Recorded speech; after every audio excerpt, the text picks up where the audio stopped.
माता की जय, भारत माता की जय। नमस्कार दोस्तों, बहुत बहुत स्वागत है आप सबका एक बार फिर से इस चैनल में।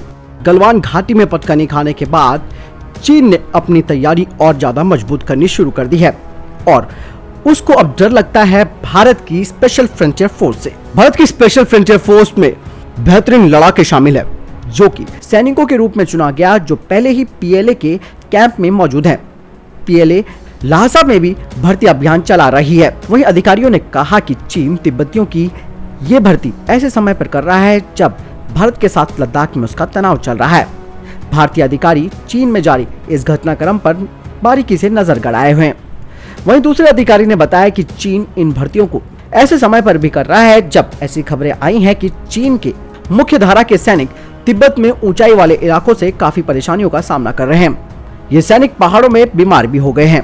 वहीं कुछ लोग ये भी मान रहे हैं कि इस भर्ती का साफ तौर पर एक मकसद है, जो ये है भारत में रह रहे तिब्बतियों को संदेश देना। बता दें कि भारत में तिब्बतियों की भर्ती करके स्पेशल फ्रंटियर फोर्स का गठन किया गया है।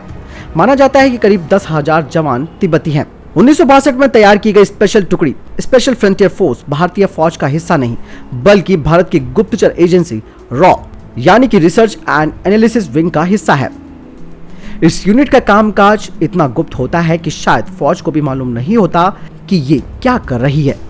स्पेशल फ्रंटियर फोर्स के डायरेक्टर जनरल ऑफ सिक्योरिटी के माध्यम से सीधे प्रधानमंत्री को रिपोर्ट करते हैं, इसीलिए इसके शौर्य की कहानी आम लोगों तक नहीं पहुंच सकती है। स्पेशल फ्रंटियर फोर्स का गठन 1962 के चीन भारत युद्ध यानी कि इंडो चाइना वॉर के तुरंत बाद किया गया था।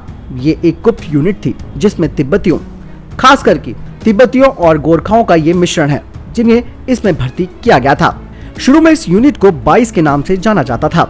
इसका नाम इसलिए रखा गया क्योंकि इसे एक artillery officer major general Sujan Singh Uban ने उठाया था, जिन्होंने 22 और यहाँ पर यह कहती है कि अगर उसे भारत के स्पेशल फ्रंटियर फोर्स से डर ना लगा होता तो शायद वो ये कदम ना उठाता जो कि उसे अब उठाना पड़ रहा है, वो भी मजबूरी में, क्योंकि वो साफ तौर पर जानता है कि उसके सैनिक काबिल नहीं है।